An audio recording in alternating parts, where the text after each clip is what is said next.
Hello, everyone. I'm very excited to be speaking with you today virtually from Santa Barbara, California. And also, this is a pre-recorded talk. So hopefully you enjoy it. Hopefully you are somewhere outside and you're relaxing. I'm very excited that the organizers of LeConf decided to go forward with this event and do it outside and support the community that way. A little bit of background about me. I work at a company called Amplitude. At Amplitude, we focus on helping teams be more effective, happier, have more impact, really in their work with their particular customers. And my role is I'm a coach and a teacher, not so much internally, although I do a little bit of that, but mostly external teams. And so I encounter lots of teams on their particular journeys as they become more impact focused. And I don't sell Amplitude, which is good because I'm a terrible salesperson. I focus on the surrounding systems and processes and rituals or mindset, I guess, or culture involved in having more impact as teams. So our goal really is this idea of these empowered, cross-functional, impactful product-led organizations, and that's what I focus on. So for this talk, I'm going to end in the last 5 minutes with something that you can try at your office tomorrow. That's my goal. I'm going to share some stories and share some observations that I've learned along the way, the last 2 years now. I've been at Amplitude for 2 years. And I hope in this talk to explore what I call the beautiful mess. And that's this crazy environment for product development that I find incredibly interesting and exciting personally. Now, one part of this role that's very, very, very humbling for me and also exciting and interesting is that I get to interact with teams in many, many, many different contexts and situations. And in some weeks, it's almost like time travel.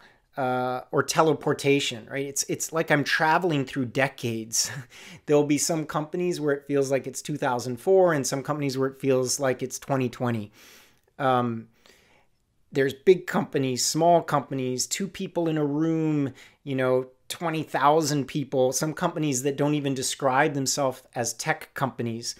And in terms of culture as well, some companies that are very collectivist, kind of group-oriented, and some that are very individualistic, flat, tall. You get the idea. So all kinds of companies.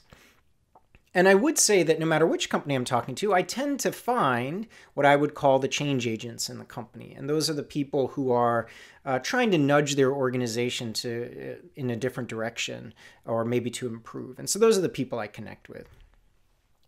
Now, I had an amazing experience, and actually we're going to do this activity in just a little while, and hopefully you're going to enjoy it. But I had an amazing experience about a year ago where I got to conduct an activity for 100 plus people, maybe 75 different companies. So, ranging from, Amazon to 2 people in a bedroom to a big healthcare company. You get the idea. So lots of people in lots of different companies. And I had to come up with an idea for an activity quickly and one that would be easy enough for all the people who didn't know each other to start talking to each other and get to know each other. So the best I could do was as follows, and then we'll actually do this activity in a second. So the prompts that I gave the audience were as follows. Describe an experiment that increased momentum and flow. So increased momentum and flow. And then describe an experiment that didn't work out as you expected it, but where you learned something. So describe an experiment that increased momentum and flow, and then describe an experiment that didn't pan out the way you expected it to, but where you actually learned something. So I'm going to ask everyone in the audience to turn to the people next to them. I guess if you're at a distance or you're 6 feet away from each other, this might be more difficult. If you're uncomfortable talking to other people, maybe just think to yourself. That's fine too. Let's spend a couple minutes here thinking of this, maybe just 1 minute. So describe an experiment that increased momentum and flow, and then describe an experiment that didn't work out how you expected, but where you learned something. So either to yourself, or if you're 6 feet away from someone, maybe chatting with them if you have a mask or whatever's happening with you at the moment. Okay, let's go.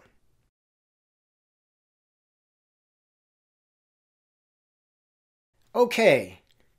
Hopefully you're back. Hopefully you had fun doing that, no matter how you decided to do it. So when I did this experiment with a group of 100 people, and I'm sure it was the same in your particular experiment or where you are right now, what I found was fascinating was that some things that would appear for one were the exact same things that would appear for others. So on one side, oh, we did 2-week sprints. The other side, we tried to use 2-week sprints. On one side, we tried to use quarters. The other side, we tried to use quarters. One side, we tried to use weekly goals. On the other side, the weekly goals didn't work for us. One side, we tried to do discovery sprints. The other side, the discovery sprints were too vague. We would give more autonomy to teams, less autonomy to teams. So the fascinating things is that you'd find the exact same items on both sides, or sometimes, one company had tried one and then flipped to the other and flipped back and forth things. So this was a real eye-opener for me because it showed just how messy this is, just how unpredictable this is, and how the things that work sometimes stop working. It was fascinating, and hopefully at least you learned some things from the people next to you when you tried this activity where you are. So what this activity felt like when we put it all up on the wall was that you were getting a snapshot of an ecosystem almost. You would see these best practices that you read about in blog posts or new practices for companies. It was 1,000 years of experience in the room, and it's not like there was only one way to do things. And that was the puzzle, this puzzle of context, experimentation, practicing, improvement, and also individual career impact, right? For many of these people in the audience, these experiments were experiments for their company, but they were also experiments for them as individuals. And that was a very, very interesting point. Now, the thing you learn when you do activities like this, and if you've been doing it for a long time, there's no other way to put it, is that product is hard. Now, I don't mean it needs to be political. It doesn't need to be like success theater or stressful or sink or swim or trial by fire, any of those sort of dysfunctional things. But I mean that product is hard. It's challenging for everyone all the time, even in the best of circumstances. There's always uncertainty. In fact, the uncertainty is where the opportunities are. You're collaborating all the time. And Amy Edmondson has this great term, professional culture clash, which is that you've got these professionals from different disciplines trying to collaborate with each other. And that is definitely how product development feels like. It often feels like a clash of different professions. So that's the reality. Even when things are good, product is always really, really, really hard. And the interesting part is that you're never done, right? Progress in one area creates problems in another area. What got you to one point won't get you to the next point. And then you're competing, right? You're competing against other companies that are trying to do all the same things. And meanwhile, you're thinking about your career. Should I stay at this company, or should I go to another company that's more cutting edge? Or should I go to this company where it's challenging and I may learn something and change the company? Or do I go to another company that has it all figured out? So the best way I can describe this is a story that I lucked into in my work that I think very much explains this. So I was at a company, and they showed me a blog post, and they said, well, what do you think of this? What do you think of this recipe that this other company is telling me about? What do you think? Should we do that? And, meanwhile, I was Googling the article, I was looking at the article and I was like, oh, okay. It seems to make sense. I think I see what they're doing. And they described something in their company. Someone had found this article, they put it in a Slack channel, and then everyone had said, why can't we work like that? If only we could work like that, everything would be solved. And then, of course, other people were saying, no one works like that. No one works like that in the real world. That article is wrong. And so what you saw is this tension between the people excited to try a new way of working, and on the other side, the people in the company very stubborn and very, no one works like that in the real world. And they told me this story after asking me to look at the article. I thought, oh goodness, this is there's a lot of tension for you about this particular article. It seems reasonable to me. And to be honest, there was nothing all that interesting about this new thing. When I was reading the article, I thought to myself, yeah, this is a team that was looking at their environment and then trying to do the best that they could given their environment. So I say to the team, it's worth trying. If it looks good to you, you should try it. Take it off the Slack channel, just experiment and see if it can work. Now, this is the funniest part about the story, is a couple weeks later, I had the opportunity to chat with that team, the team that had written the blog post, right? The team, you probably know this company too, because people read their blog posts and they say, oh my God, that's amazing. Why do they work like that? And, you're probably hoping that I would say, it was very dysfunctional, that the blog post was completely wrong. Some people want me to say that. But, in reality, they were a pretty healthy team. They weren't really a perfect team. They definitely had some struggles. They were thinking about their strategy. They had a lot of tension between product and design at the moment. They had actually, since posting that blog post, the pendulum had started to swing a little bit to more prescriptive work. They were adding more people to their company, and so that made it very hard to have a lot of independence for teams. And right when I was calling them, the day after, there was a big board meeting where they were going to talk about their new strategy they had, and they were in the middle of revamping that. So let me try to summarize this, is that, the team had read the blog post. They said, oh, no one works like that. And then I talked to that team, and it wasn't perfect, but it was interesting. It wasn't what the post was, but here was a team in the real world struggling with trying to figure out how to work. Now, I have to say there's one thing that they did have. And what they had was a level of self-awareness and intentionality. And that's one thing I've noticed. A lot of the companies that take the time to write a blog post sharing about how they work tend to be the types of companies that slow down a little bit and think about how they work. Now, they were thinking it through. They weren't copy pasting a particular thing they were doing. They borrowed and adapted. And you read the post and you think, oh, they have it all figured out. But this other part of their team, this deliberate, intentional, thoughtful side, was very hard to capture in the post. So when the team thought about should we do this or not, they didn't read about that other stuff that they were doing. So anyway, I found this really funny. I found it funny that you've got these teams pasting things in Slack channels saying, oh my God, why can't we work like that team? And then you talk to that team and they are copying other people's things. It's all a big mess, and I love it. Since seeing these both sides actually was really impactful on me, right? Because neither of these teams was more experienced or skilled. It wasn't like one team was good and one team was bad. It really did point to the fact that product is hard, messy, everywhere, anywhere. It's not, hopefully things aren't falling apart, but it's never perfect. The reality is that change, for better or for worse, we want it to follow this neat arc, this very tidy maturity model, right? You go 1, 2, 3, 4, 5. but it doesn't follow that arc. Change in organizations is discontinuous, it's erratic, it's unpredictable, it's nonlinear.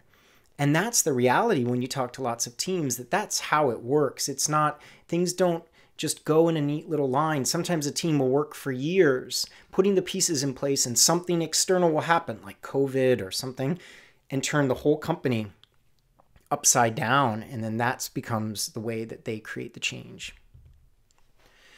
So the interesting part is this idea that what works 1 year or 1 quarter may stop working. And I think this is very frustrating to people. And it's frustrating because they feel that they've tried so hard to get something to work, and they're frustrated when they see it stop working. The same thing with experiments, right? The experiment that failed last year might start working this year. So both things, what works stops working, and what didn't work starts working again. Might start working when you do these things. The same thing goes with scaling experiments, right? People often tell me, well, it worked here in the company, but I don't understand why it didn't work everywhere. That's very common. It's very common to have an experiment that works in one place, but that fails in other contexts. Very, very common. And the flip side, there's things that work really, really big. You think they've scaled properly, and they suddenly break. That's it.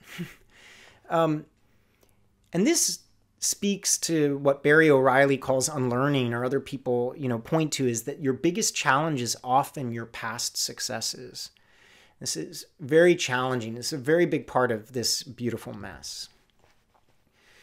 And I'll give you an example, actually, from a real world company. So this company had no real product management function a couple years ago. And they had tried to start, they tried with one product leader, it didn't work. They tried with another product leader, it didn't work. And then finally they got in this very sort of charismatic, strong product leader. And that person was able to get things moving. And they really needed that person to get past the resistance, right? There was a lot of resistance in the organization. And then the company thrived. Design developers were excited to have a strategy. Everyone liked being protected from the senior leaders of the company. They had many good years, a couple good years of being really successful as a company. Now, after those couple years, the tide started to shift in the other direction. And people started to resent how powerful this product leader had become. They wanted to be more involved in decision-making and strategy. The technical teams were feeling the sting of the debt. They were having trouble advocating to slow down. So really what had happened here, right? That the thing that had got them there, this strong leader, was now the Achilles heel, and they had outgrown their approach. They hit this rough patch and people left, and now they're on the next chapter for their particular company. So this is a very common thing. The thing that worked, that strong leader they needed, eventually became the strong leader they didn't need at that particular point. Now at Amplitude, what's interesting, we see this all the time as it relates to analytics, so I can tell that story. So what happens with these teams is that maybe before they had marketing analytics or whatever, and suddenly the product team is very excited. They start using, better tools to understand, to have insights. And then it's like peeling away. It's like Pandora's box. They have a whole new set of challenges to deal with. So before, when they would ship things, they didn't know if it worked or not, but that's okay. It looks good to me. And then they get better software, they get better tools, and then they see that a lot of the stuff that they tried to ship didn't work the way that they expected it to work. Oh my goodness. Everything explodes, right? Oh, what are we going to do? Our decisions don't work. We're not data literate. We need to figure out new questions to ask. What do we do about this less measurable stuff? What do we do about the qualitative data? So all those questions were sitting there, but it didn't take until that improvement happened for them to be able to think about these new questions, right? So they opened the box and then they realized just how much they needed to learn and just how much they needed to do to operate as a company, and the pendulum swings back and forth. And this comes all the way back down to you, the people here, the informal leaders.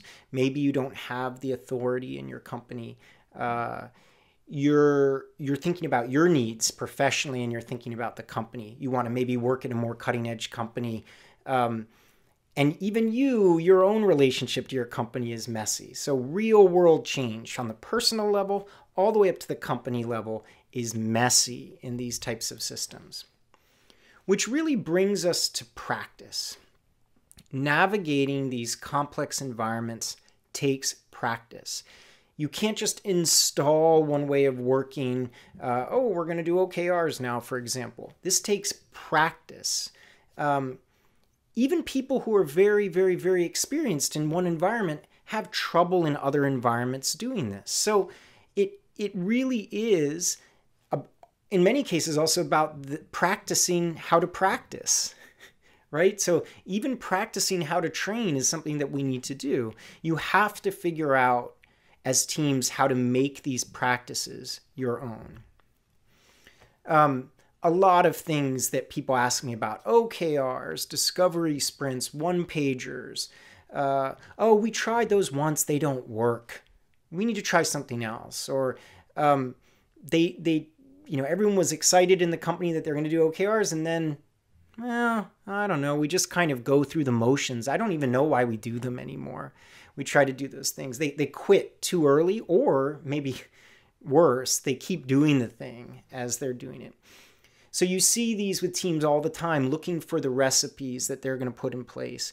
But then they don't get the repetitive practice, the repetitive loops in place to be able to realize the benefits of those. What you notice, actually, that it can take almost 18 months, 6, 12, 18 months of short little loops, practicing over and over again, lots of adapting, lots of pivoting, lots of shifting of what you're doing to really integrate something new into your particular team. There's no way that you can just install one way of working and expect to handle the beautiful mess. It doesn't work like that. And I actually take this fairly personally. I try to give out these tips and advice to lots of different teams. But what I've started to notice is that the blocker, the impediment, the constraint is not all the good ideas. Good ideas are everywhere. You're at this conference. You can get a podcast anywhere and to listen to 100 of the best product leaders in the world. People write posts about how they work. They give so much actionable advice. I started thinking about this and I realized that the blocker, the impediment, is not good ideas. Good ideas are everywhere. The blocker is actually the ability in your environment to be able to monitor change in progress. You have to pick responsible things to try. You have to adapt those things. You have to have patience.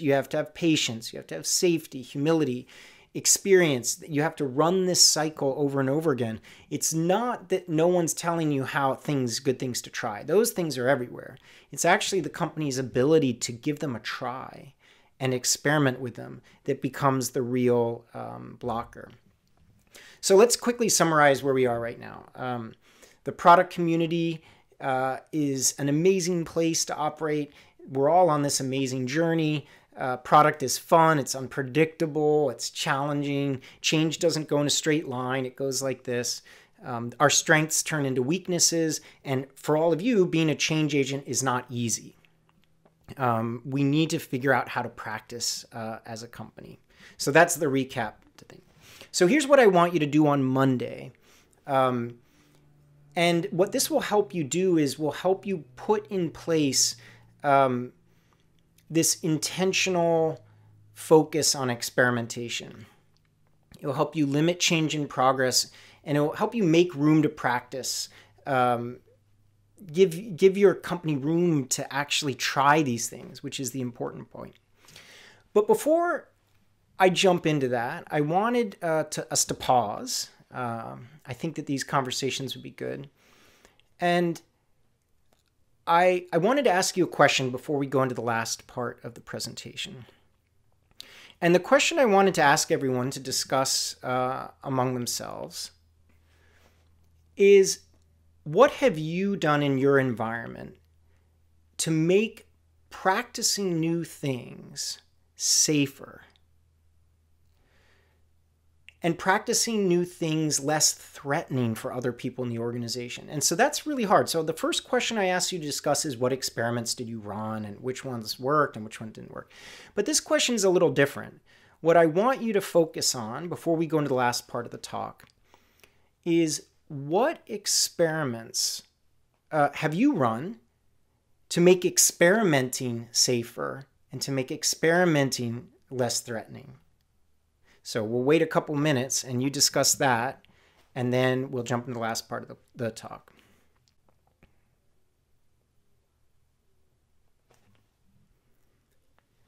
Okay, we're back. Hopefully you had a good conversation. Hopefully you saw what I was doing there. We started out talking about experiments you had run, and the second thing is we talked about experiments that you could run to help make running experiments easier. And so now I'm going to jump into the last part of the talk to give you something that you can try very soon, on Monday or whenever for you. So this is not new. I didn't invent it. You can go and learn more about it at Popcorn Flow. Claudio Peroni invented this thing, and I think it's very useful. But I'm going to give you a quick overview, and hopefully you learn from it. So I'm sure all of you can relate to this idea. A team does a retrospective, and they mention things that aren't working, for example, and they say this and that is not working, and then nothing happens. Everyone complains, but nothing gets done to fix those particular things. And it feels like a flat tire, right? It feels deflating when that particular thing happens.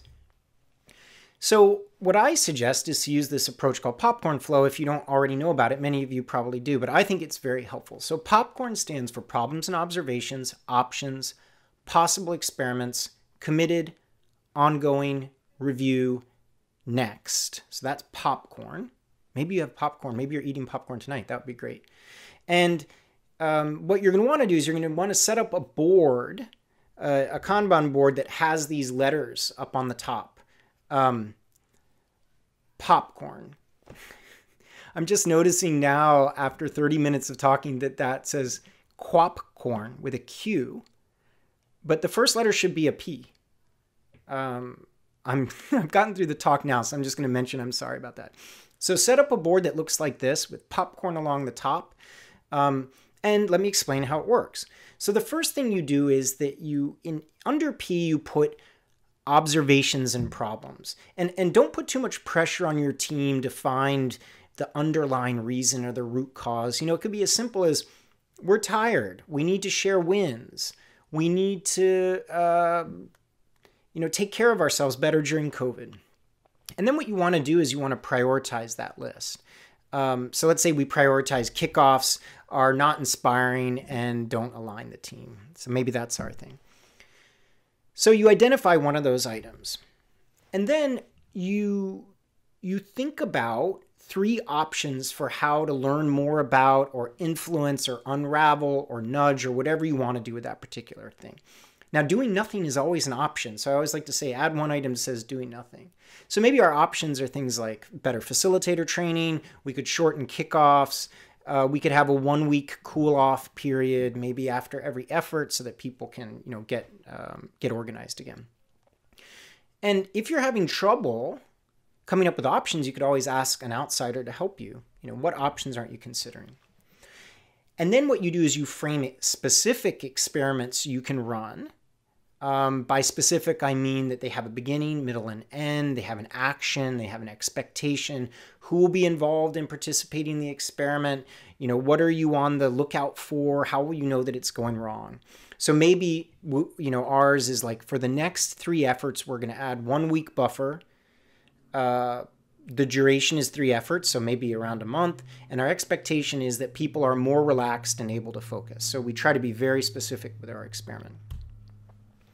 And then you ask these review questions. What experiment did we agree to do? What experiments did we actually do? What did we expect to happen? What actually happened? What did we learn? And what's next? Very basic questions here for you to ask your team. And this seems very simple, I'm sure to you. But so the question is, why does this work? Why is this helpful for teams? And it goes back to this question of practice, practice, practice, practice, and also the idea that we need to practice practicing. The team builds the muscle for continuous improvement, and they're engaged also in co-designing these experiments to run in their particular environment. So it's not just a manager deciding, oh, we're going to try to do this. The team actually thinks about what they're going to try to do. You also make a point when you do this of increasing the flow of learning and practicing experimentation. So if you imagine this is like, this maybe is a more important loop than your work loop. You know, people have a Kanban board for their work, but this is a Kanban board for improvement. So this is just as important. So this is what I want you to try soon, whether it's Monday or tomorrow. This is what I want you to try soon, is to try popcorn. Now, there's one last thing I want to talk about before ending this talk. And I speak from a lot of experience in this particular area. And that's that it's way better to become a popcorn flow person than it is to become an OKR person or agile person, design sprint person. It's always easy to attack a person when they have a specific idea. But when you're advocating for this kind of improvement, it's a lot harder for people to attack you for that particular thing. And I like to say you really want to lead with the why, not the way. You know, OKRs, agile design sprints, that stuff is a way. That's not the goal. We don't go to work to do agile. We go to work to help our customers to be happy in our own work.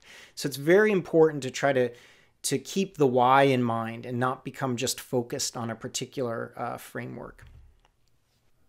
So in closing, people come to work with many, many different ideas about leadership and management and all sorts of change. Some people, if we just did blank, we would be okay. Other people said you just need the right people in the room. Other people say it's a leadership issue. Other people say it's process, people, and technology. Other people say it's accountability and ownership, do RACI.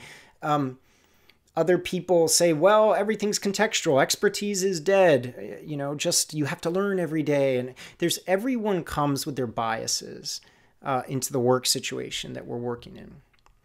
And so what I'm trying to propose here in this talk about the beautiful mess is that you have to think about how to create an environment of safety and inclusivity and humility and empathy. And allow your team to give experiments a shot. That, going back to the beginning of the talk, all those experiments that the teams were running, it's obviously not just about one thing or the other thing or right or wrong. It's obviously about your team's ability itself to be able to practice and think about how it's embracing this beautiful mess that we call product. So I really appreciate that.